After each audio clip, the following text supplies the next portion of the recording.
જય સ્વામિનારાયણ. મકર સંક્રાંતિના આ પાવન તહેવારના દિવસે મારું સદભાગ્ય છે કે પૂજ્ય સંતોને પગે લાગવાનો અવસર મળ્યો, એમના દર્શન કરવાનો અવસર મળ્યો. એટલે હું તરોડા ગુરુકુળના વ્યવસ્થાપકોનો અંતઃકરણપૂર્વક આભાર માનું છું.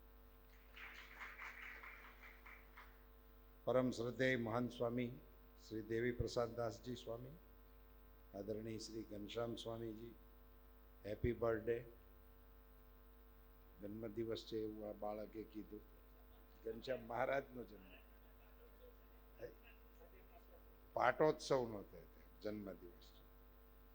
કૃષ્ણપ્રિય સ્વામીજી, સૌ સંતો, અમારા સાંસદ ભાઈ શ્રી નારણભાઈ, ભાઈ શ્રી કૌશિકભાઈ વેકરિયા, શ્રીમાન ધીરુભાઈ બાબરિયા, આદરણીય રાકેશભાઈ દુધાત, અશ્વિનભાઈ સાવલિયા, વસંતભાઈ પધાર્યા છે.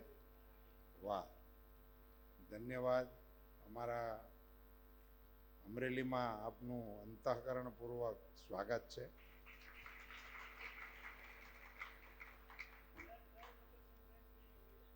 વાહ. તીર્થક્ષેત્રોનું મહત્વ એ આવા પ્રસંગોથી માણી શકાય. ગઈકાલે એમણે એમના પરિવારની પૈતૃક જમીન કન્યા ગુરુકુળ માટે દાનમાં આપી. મારું સદભાગ્ય છે કે એ પ્રસંગનો હું સાક્ષી હતો ને ત્યાં મને એમનું સન્માન કરવાનો પણ અવસર મળ્યો ને આજે ફરીથી એમને આપણા અમરેલી વિસ્તારમાં આવકારવા માટેનો પણ અવસર મળ્યો. મને તો એમ હતું કે મોડું થયું છે એટલે લગભગ જય હિન્દ થઈ ગયું છે. તો સારું થયું આટલું મોડું થયું. એટલે મને બોલવાનો અવસર મળ્યો એના માટે નથી કહેતો, પણ આ બે બાળકોને સાંભળવાનો મોકો મળ્યો.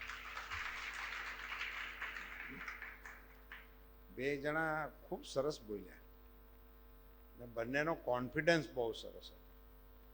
હું બસિયા સાહેબને કહું છું કે ના સરનામા ગોતી લેજો, હમણાં સિઝન આવે છે પલોટતા થાય.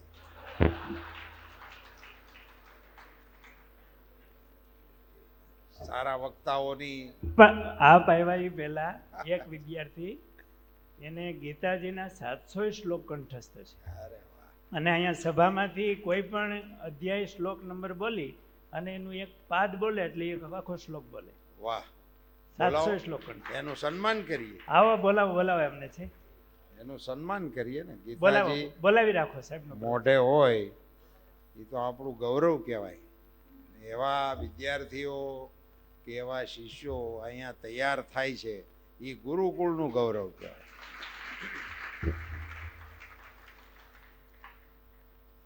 ગઈકાલે કન્યા ગુરુકુળનો શિલાવિધિ થયો. એટલે જ્યારે આ દીકરાઓના ગુરુકુળનો શિલાવિધિ થયો તો એ તો આપણે હતા નહીં. એનો તો ઇતિહાસ આપણે સાંભળેલો ધર્મજીવન દાસજીનો, ને એના વિશે હું ઘણી વખત બોલ્યો છું. એટલે હવે વિશેષ એની એક વાત કર્યા રાખવાનો કોઈ અર્થ નથી. ધર્મજીવન દાસજીએ, મને એમ લાગે છે કે ભારતની નૂતન કેળવણીની અંદર ગુરુકુળની સ્થાપના કરવા માટેની પરંપરાને પુનર્જીવિત કરવા માટેનું પહેલું મંડાણ એ કરવાનો શ્રેય ધર્મજીવન દાસજીનો. મેં સાંભળેલું વાંચેલું છે એ પ્રમાણે રાજકોટ મહાનગરપાલિકાએ 25 પૈસા લેખે એ જમીન આપેલી. 25 પૈસાનો ઠરાવ કરેલો અને એ લેખે જેટલા પૈસા નક્કી થયા હતા એ નહોતા. એટલે આખી રાત જાગ્યા ધર્મજીવન દાસજી અને ત્રિભુવન વ્યાસ, ધન્ય હો ધન્ય સૌરાષ્ટ્ર ધરણીના લેખક. એ બે જણા હવારો હવાર બેઠા એનો તાળો મેળવવામાં. પૈસાની એટલી નાની કપાણ એની વચ્ચે એમણે એ સંકલ્પ કર્યો અને એ મોટું વટવૃક્ષ બની ગયું. અને ગઈકાલે કન્યા કેળવણી ગુરુકુળની પણ શિલાવિધિ થઈ ગઈ અને હવેથી એ પણ મોટું વટવૃક્ષ બનશે. એટલે દીકરાઓ સંસ્કારિત થતા હતા, હવે દીકરીઓ પણ સંસ્કારિત થવાનું કામ શરૂ થશે. એટલે ખૂબ મોટો એક મહાયજ્ઞ શરૂ થયો. અને દીકરાઓમાં શિક્ષણની અંદર શિક્ષણ સાથે સંસ્કાર એ અદ્ભુત પ્રયોગ શાસ્ત્રીજી દ્વારા થયો, એનો આપણને ખૂબ લાભ મળ્યો.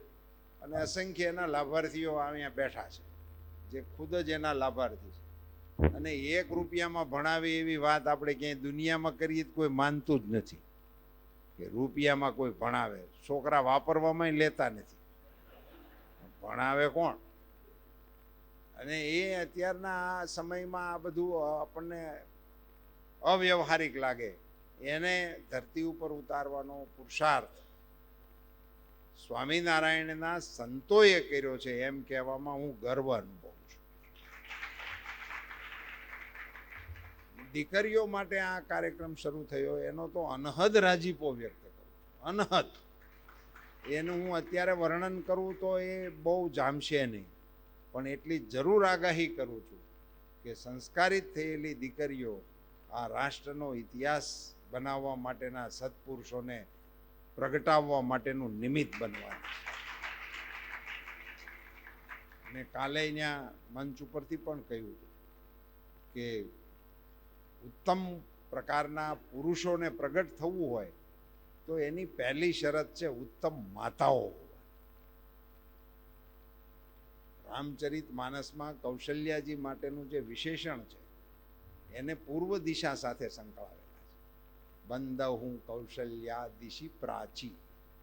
પૂર્વ દિશા સાથે કૌશલ્યામાંનું વર્ણન કર્યું છે. કારણ કે સૂર્યનો ઉદય કરવા માટે પૂર્વ દિશા બનવું પડે તો સૂર્યનો ઉદય ત્યાંથી. આપણા લોક સાહિત્યમાં ઘણી રચનાઓ મળે છે. ધરાવીણ ધાન નીપજે, કળવીણ માડું નોય, જે ઘર જખરો નીપજે એની માં ઓથલ પદમણી હોય. એ એમનેમ નથી થતું.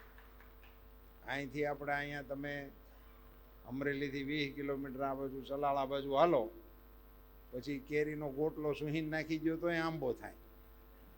અને અમે અહીંયા ઈશ્વરી એમ વાવ્યા જ રાખીએ, કાંઈ થાય જ નહીં. હું ધાપડી જાઉં તોય ન થાય. એમ એ જે જમીનમાં જે થાય એ ધરતીનો જે ગુણ છે એ જ ગુણ સમાજમાં પણ છે. નરપટાધર નિપજાવવા હોય તો એ પ્રકારની જનેતાઓ જોઈએ. એભલ ગયો નિજ ઓરડે, ત્રિયા જલ્પ ઉપહાસ કર્યું, ઓ ઢેલ ચાંપો પિંગલે, એણે મુખ ઉપર વસ્ત્ર જ ધર્યું, જીભાન કરડી જોગ માયા, સીધાવી સ્વર્ગવાસમાં, અમ દેશની એ આર્ય રમણી. અમર છે ઇતિહાસ. મર્યાદા એટલે શું કહેવાય? બાળકની અંદર ઘોડિયામાં પોઢેલું છોકરું, એને શું સમજણ હોય?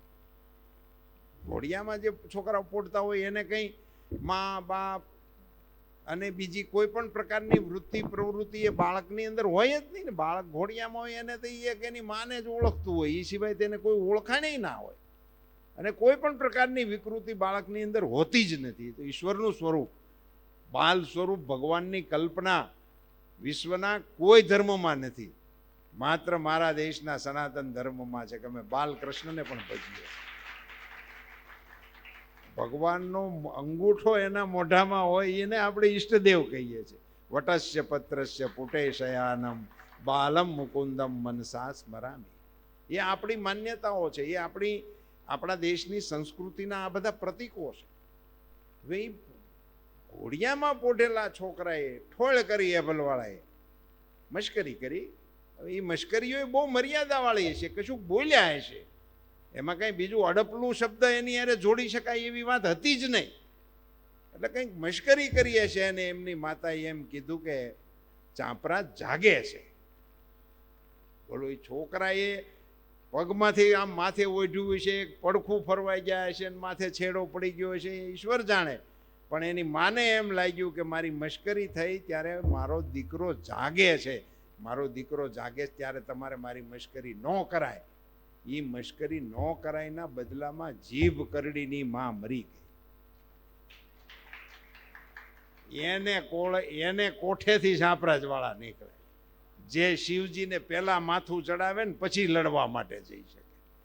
માથું ચડાવ્યા કેડે માણા રે નહીં, પણ માથું હાથે ચડાવી અને પછી લડતો લડતો લાઠી સુધી આવ્યો, લડતું ધડ પડ્યું લાઠીએ અને કાઠી ગયો કૈલાસમાં. એ આ દેશની પરંપરાઓ, એ ઉજળી આપણી લાજ મર્યાદાઓ એ માતૃશક્તિને કારણે. સંયોગવશ આપણે વિકાસના નામે કહો, સુધારાના નામે કહો, એક ફોરવર્ડ વાળું લફરું આપણને લાગી ગયું છે કે અમે ફોરવર્ડ, આ બેકવર્ડ. એમ અમે નગરના, અમે આ ગામડાના, એ બધા બેકવર્ડ. એમાંથી ન્યા પગી ગયા કે પછી હવે કાંઈ કોઈ પણ પ્રકારની મર્યાદાઓનું પાલન નહીં કરવું.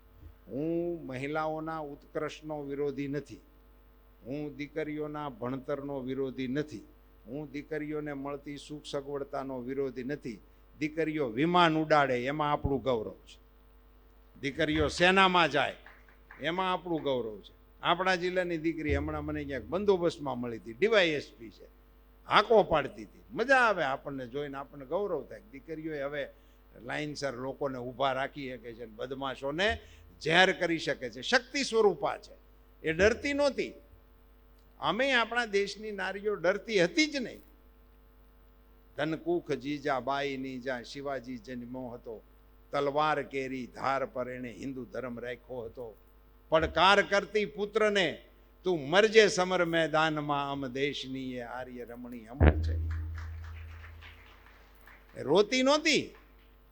મરવાનું ટાણું હોય ત્યારે, મરવાનું ટાણું હોય તો આ દેશની જનેતાઓ પોતાના પુત્રોને હસ્તે મુખે મરવા માટે મોકલતી હતી. અહીંયાથી કહેવાતું ને હિન્દુ કોણ છે, એ હિન્દુ હતા. ભગતસિંહનો એક સુંદર પ્રસંગ મને યાદ આવે છે. ભગતસિંહજીને ફાંસી થઈ ગઈ અને એમના માતાજી એને મળવા માટે ગયા હતા જેલમાં અંતિમ દિવસોમાં. એમના માતાજી એમને મળ્યા અને મળીને બહાર નીકળ્યા ત્યારે ભગતસિંહે એને એક જ સલાહ આપી હતી કે બા, તમે બહાર જાઓ છો, તમને પત્રકારો પૂછશે ત્યારે આંખ ન ભીની થવી જોઈએ. બીજું તાર જે કેવું એ કહેજે, પણ તારી આંખ ન ભીની થવી જોઈએ. અને એ ભગતસિંહની માં હોય તો કે જેમ તેમ તો હોય જ નહીં. એ બારા નીકળ્યા માતાજી, પણ કારણ ગમે તે હશે, પણ માની આંખમાં જળજળિયા આવી ગયા. ઘણી કોશિશ એણે કરી હશે. અને પત્રકારોએ પૂછ્યું કે માં, દુઃખ લાગે છે ભગતસિંહને ફાંસી થઈ એનું, હવે પસ્તાવો થાય છે કે ખોટું કરી ગયો મારો દીકરો? ત્યારે એની માએ જે જવાબ આપ્યો ને, પત્રકારો છાપી નહોતા ગયા એ વખતના. એમણે એમ કીધું હતું પત્રકારોને કે જરૂર મને દુઃખ લાગે છે મારા ભગતસિંહને ફાંસી થાય છે, પણ દુઃખ એ વાતનું છે કે મારે કુખે હવે બીજો દીકરો નથી જેને હું ફરીથી ફાંસી આપું. એનો અફસોસ નહીં. એ જગદંબાઓ આ ઘડતરમાંથી થતું, આ આપણી દીકરીઓના ઘડતરમાંથી થતું, એ એના સંસ્કારમાં આપતા હતા. હમણાં ગઈકાલે જ હું મઢડા હતો, સોનબાઈ માની બીજની શતાબ્દી મહોત્સવનો હતો. એમાં સ્વામિનારાયણ ભગવાનનો એક પ્રસંગ મારે કહેવાનો ત્યાં, એટલે અહીંયા રિપીટ કરું છું. એ મંદિર ગઢડાનું આપણું જુનાગઢનું બન્યું હશે અને મહારાજ ત્યાં પધાર્યા હશે, ત્યારે એમની વ્યવસ્થા માટે દુધારી ગાય ગોતવા માટે સંતો નીકળેલા અને નજીકના ગામડાઓમાં ફરતા હશે અને ચારણ પરિવારને ત્યાં ગયા હશે. તેમણે સરસ મજાની ગાય સંતોને દાનમાં આપી દીધી અને એ સંતો ગાય લઈને બહાર નીકળતા હતા, પણ એ ઘરની બેન ઘેરે નહોતી. એ ક્યાંક અટાણે કયા હશે. માલધારીઓમાં અટાણું વ્યવહાર બાયું કરે, માતાજીઓ કરે, બીજા માલ સાર્યા રાખે. મારો વિભાગ છે એટલે મને ખબર હોય ને. મારા બે વિભાગ, પશુપાલન મારો વિભાગ છે અને માછીમારી મારો વિભાગ છે. એ બેયમાં પુરુષોનું કામ માલ ઢોર રાખવાનું છે. દરિયામાંથી નહીં, માછલા પકડી આવવા સુધીનું કામ જ માછીમારો કરે. કાંઠે આવ્યા પછીની બધી વિધિ બહેનો કરે. આમાં બધા બહેનો જ બધું કરે. માવો કરે, વેસે, દનૈયા ભરે, વ્યવહાર બધો બહેનો કરે. તો એ બેન સામા મળ્યા અને એની ગાય લઈને જતા હતા. અને પહેલાં તો ગાયો ને બળદો ને બધાની હારે આપણા કૌટુંબિક નાતા હતા. આપણે એવું નહોતું કે એ આપણું માલઢોર છે એવું ન માનતા, એ આપણા પરિવારના સભ્યો છે એવું માનતા હતા. તો જીવન વ્યવહાર બદલી ગયા ને. નહીંતર આપણે તો ઓસરીવાળા મકાન હોય અને ઓસરીમાં ગરદણી સૂતા હોય ને સામે ફરજામ ઢોર બાંધ્યા હોય. આખી રાતમાં અરસપરસ કોઈ પણ જાગે એનું બે બાજુ પડઘા પડતા. ઢોરમાં કાંક હળડખળ થાય, ગરદણી તપાસ કરતો બેટરી મારી છે કાંઈ, અને ગરદણીને કાંઈ મુશ્કેલી થઈ હોય તો સામેથી હિંહોરા આવતા હતા. એવા આપણા નાતા હતા, એવું આપણું જીવન હતું. એ હવે ભૂતકાળ થઈ ગયો. પણ એ બેન આમાં મળ્યા ને પોતાની ગાયને ઓળખી ગયા. સંતો લઈને જતા હતા. પૂછ્યું, બાપજી અમારી ગાય લઈને કઈ બાજુ પધારો? તો કે અમે તો ગામમાં આવીને વાત કરી હતી ને તમારા પરિવારવાળાએ અમને દાનમાં આપી છે અને ઠાકોરજીના ભોગ માટે દૂધ દેવા માટે તમારી ગાયને લઈને જાય છે. બહુ રાજી થયા બેન કે સારું થયું. પણ હજી બહુ છેટા નહોતા ગયા, ગામના ભાગોળે જશે. એટલે એમણે આગ્રહ કર્યો કે સંતોને વિનંતી કરી કે થોડુંક મારી વાત માનો ને મારા ઘર સુધી જો પાછા ગાય લઈને આવો તો મારી ઉપર આપનો મોટો ઉપકાર થશે.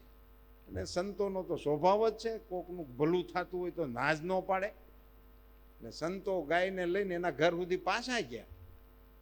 ઘેરે જઈને ગાયને એ બેને ચોખા છોડ્યા, ચાંદલો કર્યો, એની પૂજા કરી, એને ઝૂલ ઓઢાડી અને પછી એના દુખણા લઈને એમ કીધું કે તું અટાણ સુધી તો અમારા ગોવાળોનું પેટ ભરતી હતી, હવે તું ગોપાલનું પેટ ભરવા માટે જાય છે. ત્યાં આપણી જોકની લાજ રાખજે, જોકની લાજ રાખજે એવો શબ્દ પ્રયોગ ગાયને વળાવતી વખતે એ ગાયની પાલક માતાએ કર્યો હતો. વિચાર કરો, આપણે ત્યાં લાજનો કેવો મોટો અર્થ છે કે અમારી જોકની લાજ ન જાય, કોઈને મારતી નહીં, કોઈને વગાડતી નહીં. ત્યાં તું સારી રીતે રહેજે અને સારી રીતે એ લોકોને ઠાકોરજીને તારું દૂધ કામમાં આવે એવું કામ કરજે, અમારી જોકની લાજ રાખજે, એમ કહીને વળાવી હતી. આ એ પ્રદેશ છે જ્યાં ગાય જેવી ગાયને વળાવતી વખતે પણ એની જોકની લાજ રાખવાની શિખામણ દેવામાં આવતી હતી. તો આપણે તો દીકરીઓને વળાવીએ છીએ, તો એ દીકરીઓને પણ આ સંસ્કાર આપણે વારસામાં આપવા જોઈએ કે અમારી જોકની લાજ રાખવાની જવાબદારી તારી છે. તું વર્તન જેવું કરીશ, તું જેવો વ્યવહાર કરીશ, એવી રીતે અમારા કુટુંબની આબરૂ રહેશે, એવી રીતે અમારા કુળની આબરૂ રહેશે. એટલે દીકરો જો તમે સંસ્કારી કરો તો એ એક કુટુંબને તારે, પણ દીકરીને જો સંસ્કારી કરો તો એ 3 કુટુંબને તારે. એટલા માટે આ દીકરીઓને સંસ્કારિત કરવાનું જે કામ સંતો દ્વારા શરૂ થયું છે એને આપણે વંદન કરીએ, એને શુભકામનાઓ પાઠવીએ.